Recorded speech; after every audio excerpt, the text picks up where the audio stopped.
This paper is titled Facing Contradictions, Navigating Issues of Race and Diversity in Rudolf Steiner's Spiritual Science.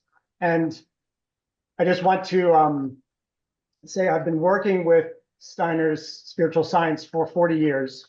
And I've found so much inspiration, and I've dedicated most of my life to trying to understand our relationship as humanity with the earth. I'm a biodynamic farmer in Ontario, and I consider social threefolding to be my social practice. And I'm just going to throw this out that I see DEI as an expression of social threefolding trying to rise up in humanity, but I'm not going to talk about that. That might be something for another presentation. So I've been inspired by Steiner's work tremendously, but through my encounters with this work, there are statements and ideas that I've always struggled with, and that some of them I just can't stand behind. And I questioned, where did these statements come from? How do they exist? And did quite a bit of research into it, and I began writing about it in 2011. And this issue, of course, has been around for a while, and there's been many publications about this issue of race and racism within anthroposophy and within Steiner's work. And this is just a small sample of some of the texts. And when I started sharing what I was writing about it, I got a wide range of reactions, much like the wide range of these writings. Some dismissed what I was concerned about. Some defended Steiner, defended anthroposophy. Some recognized their problems, not sure what to do about them. And this is the challenge. It's really an issue that has not come to a full resolution. And there's, I think, many reasons for that. And this is just a sort of sample of some of the difficulties that we run into, and that I've run into in trying to discuss the issues of race and diversity in anthroposophic circles.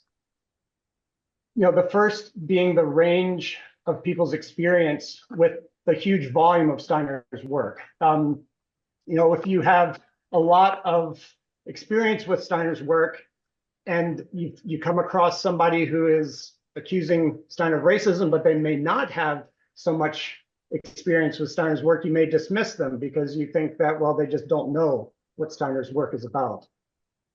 On the other hand, to understand the issues of race in Steiner's work, you actually have to get to know this huge volume to really grasp where is it coming from and what's the source of it, because there are contradictions, which I'll get to in a second.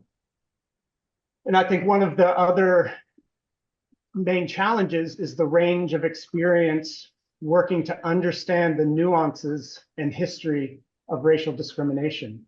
And it varies from place to place as to what those nuances are, but there's a history in each place that speaks to it, and to learn that history and to learn the voices that come out of that history is so important, because, as was just said, racism is not just about individual hatred. There's structural racism and institutional, there's cultural racism, and there is also one of the most damaging, which is called internalized racism. And that I think is the most hard to see happen and to try to work and understand. There's the encouragement to be colorblind and not talk about race within the anthroposophic circles, which I always think, well, but Steiner did talk about race. And so if we avoid the topic, we're actually not reaching into the essence of what was going on and trying to understand what was going on. And if we want to talk about universal principles, we actually have to deal with this topic. And the other challenging thing within this conversation is the nature of spiritual research and how each of us relates to that research. Because we may have the idea that Steiner as an initiate could never be wrong. Steiner never said that. He actually said very much he could be wrong.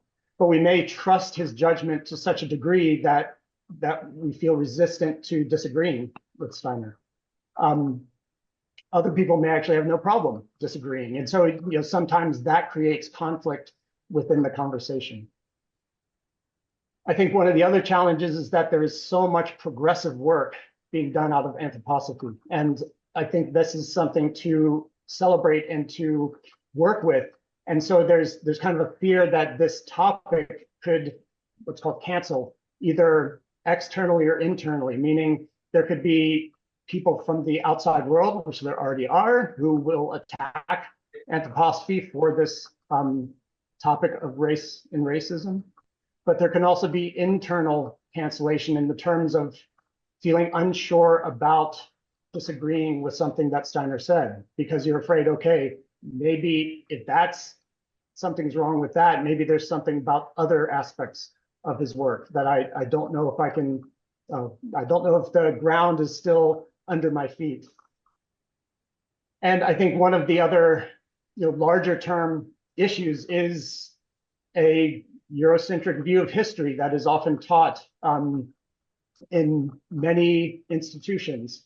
And that was true in Steiner's day. It's still true today. And so this question and the challenges within the anthroposophic community is not actually that different than the challenges within the broader public, as we see. This topic is still being wrestled with in all circles of society. I wanted to bring in this concept just sort of as a background for what I'm going to bring. And it's about what Steiner suggested our current age, the spiritual soul age or the consciousness soul age. And Steiner defined in the book Theosophy what he meant by the spiritual consciousness soul. He said the consciousness or spiritual soul is different from the mind soul, which is still entangled in sensations, drives, emotions, and so forth. We all know how we accept our personal preferences as true at first, but truth is lasting only when it has freed itself from any flavor of such sympathies and antipathies. The truth is true, even if all our personal feelings revolt against it. We will apply the term consciousness or spiritual soul to that part of the soul in which truth lives. And Steiner had suggested this spiritual soul age began around 1413, around the birth of Joan of Arc. And it's a 2,160-year period. This is a long period that we're just beginning to get into. And I think one of the ways to characterize it, to look at it, is the loss of authority over truth, but the struggle to move beyond subjective and personal truth. And I think we're going to still be struggling this for a long time, but I think it's good to be aware of this dynamic to wrestle with these very issues as well. So I wanted to just share the basic contradictions as I see it. And again, this is a lot of my own personal experience, but it's also personal experience working with this movement and working in this work for so many years and conversations with people and struggles. But I'm taking the work, How to Know Higher Worlds, because it's such a cherished work, myself included. And he starts off early in the work, says the capacities by which we can gain insights into higher worlds lie dormant within each one of us. And most of the works of Steiner focus on the individuality, the human dignity of the individual, regardless of race, nation, religious leanings. And so that is what is primary within the work, and that's what draws most of us to this work. However, towards the end of How to Know Higher Worlds, there's this passage that says peoples and races are, after all, merely different developmental stages in our evolution towards a pure humanity. The more perfectly that individual members of a race or people express the pure ideal human type, the more they have worked their way through from the physical and mortal to the supersensible and immortal realm, the higher this race or nation is. Human evolution through repeated incarnations in ever higher nations and races is thus a process of liberation.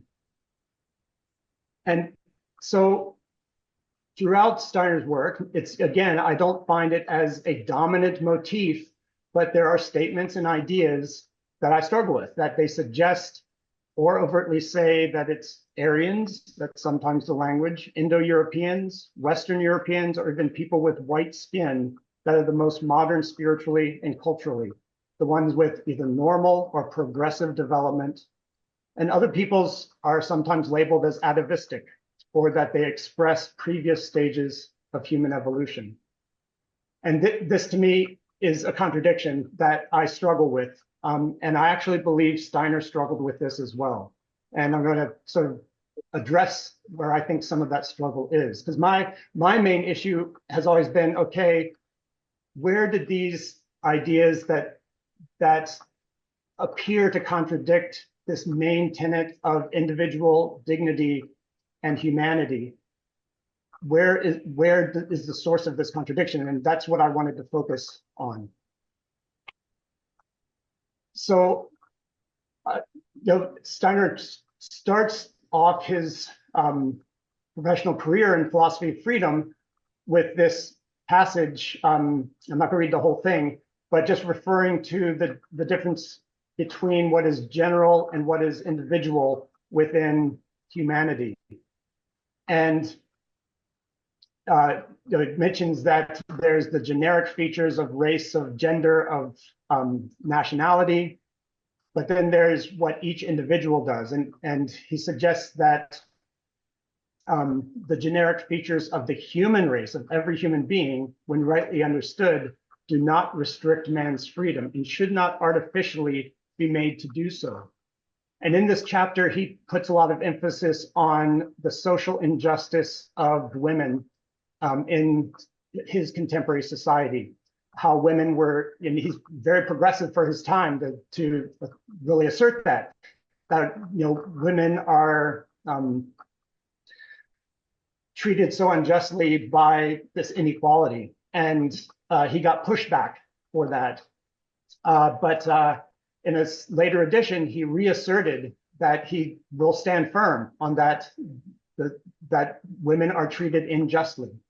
But the question that I have is around races. Are races treated unjustly? And is there ways in which the society that Steiner was in, the society that we all live in, restrict an individual's freedom artificially because of race?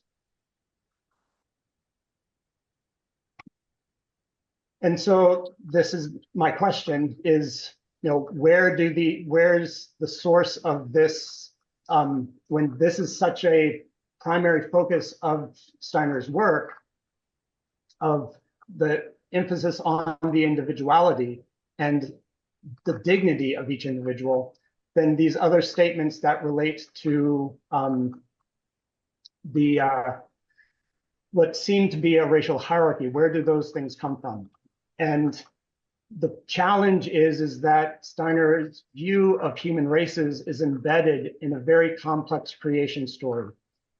And to really grasp them, you have to dive into what that creation story is. And so I'm going to bring some just very minimal pictures to try to wrestle with that. There's someone drawing on the screen. I don't know if everyone else is seeing that too. It might end up causing trouble, and I don't know how to erase that. Does anyone know how to erase those drawings? Or can anyone else see them? I'm seeing them. Yeah, we see them, but let's just move on. It's okay. Okay. We can still see your slide. Okay, but the tech guy is working in the back corner on it. Okay, thank you. So I wanted to start with this, again, a very simplified version, an overly simplified, I will admit, version of this creation story that comes out of his work called Cosmic Memory. And Cosmic Memory was written as articles in 1904 for Lucifer Gnosis, and it was never revised for into a book form. And it was when Steiner was very much part of the theosophical movement and used theosophical language to describe this creation story. And so we have this Lemurian root race, this Atlantean root race, and the Aryan root race, which is our current epic in that book, in that story. And you'll notice what I'm drawing attention to is during this Atlantean period that there was this breaking apart of humanity into different groupings. And the names that he used were the ones that Blavatsky had also used. But then that there is the language in that work that describes some peoples that were remnants of the Lemurian root race, and he labels them as savage tribes in our modern age. Whereas the Aryan peoples were what he called civilized humanity. And there's some question, it's not clear in this work, and I'm looking specifically at this work, about some of these groups, whether they lived on into the modern era or not, but I'll get back to that in a second. But this work, again, Steiner never revised it for publication in book form. So the first time it actually was put into book form was 1939. And that's curious to me as to why this was published then. And I think was again, probably during that time, a way of anthroposophy trying to survive Nazism, having a publication that showed that Steiner thought the Aryan peoples were leading the modern age. I don't think it was to support Nazism, but I think it was to survive it, to try to not be persecuted. But when he wrote in 1910 and published Outline of Esoteric Science, this picture very, very much changed. And again, this is an absolutely oversimplification. Again, I apologize, but to go into all the details would be impossible in this short time. He dropped the term root races in this work. Instead, he called it the Lemurian epic, the Atlantean epic, and the post-Atlantean epic.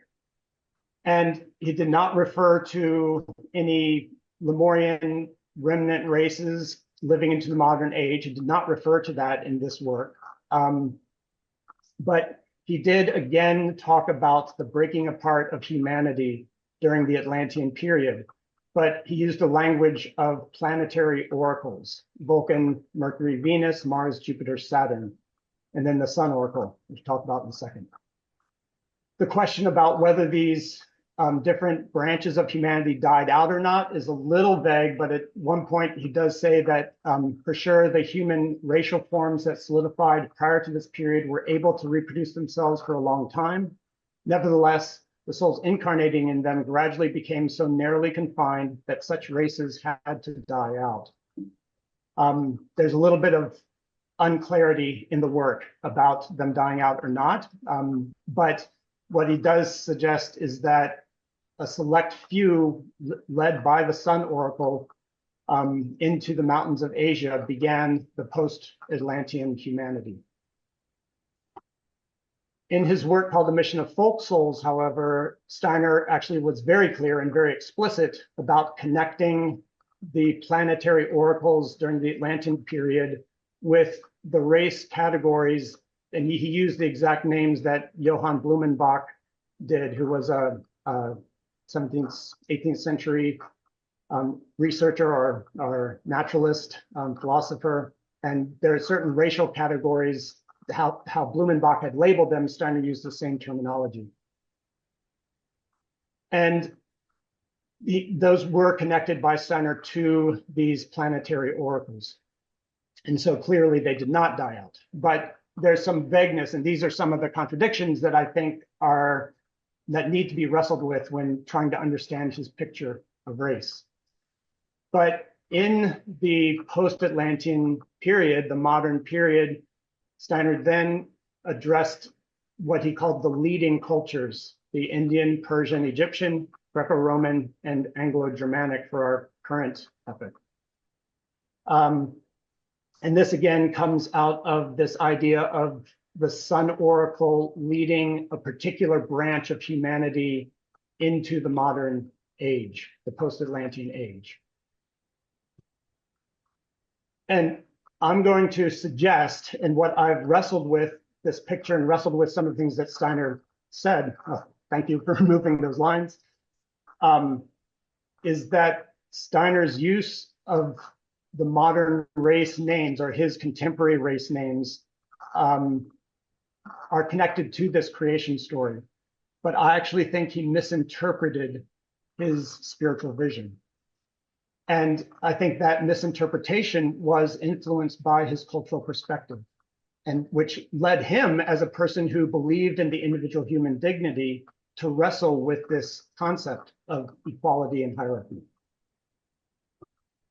And I'm not going to read these quotes. If you want to go back and look at them later, it's just quotes that suggest Steiner thought it was very important to pay attention to the natural science of the day, and how he would always pay attention to them to keep his feet grounded, not get lost in cloud cuckoo land. And that, you know, to take the spiritual science further, it's good to really be clear and look at what the natural science brings. And this is a question that I think is good to ask, always good to ask, is how do we relate a seer, whether it's Steiner or whether it's someone else, relate their insights and their research to scientific research? How do we do that? And I think there's many different ways we can look at that question and wrestle with it, but I think it's important. And I think it's also important to wrestle with how we look at a seer's insights in relationship to the cultural context. And so I'm going to look at a bit of human evolution, of how the Cory, sorry to interrupt you. We're about at time, so if you could close so we could have our final presentation of the panel. Oh boy. Okay. I'll skip that one. I will skip that one. This is what I wanted to mainly look at, is to look at an alternate view of human evolution, where if we look at the Atlantean period as the time of multiple hominid species, multiple Homo species, we find that it is Homo sapiens that have led humanity into the post-Atlantean period. And that's all Homo sapiens, not just one select few. And so I'm going to go through these slides and skip them, but if you want to go back to the recording and look at the slides, you can. And I'm even going to skip this. My apologies, but you can go back and look at it. What I wanted to end on is this question of the spiritual soul age and creating a round table of humanity, and that the interest in human diversity is an expression of the sun being working in the etheric. And this magi imagination of that we're coming to Christmas time, this idea that the Magi were bringing gifts to worship their new king is a interpretation of this imagination. Steiner looked at these Magi as the black Magi representing the past Lemurian, the yellow Magi representing the past Atlantean, and the white Magi representing the modern Aryan. This was from 1904. But I want to post an alternate one where we look at the Magi as representing all the peoples of the earth, and that in order for a baby to carry the universal sun being, he actually needed the gifts from Africa. He needed the gifts from indigenous North Americans. He needed the gifts from indigenous Australians. He needed the gifts from Europeans, needed the gifts from Asians. And so so that could carry the whole spectrum of human nature. And my apologies for going over. Thank you.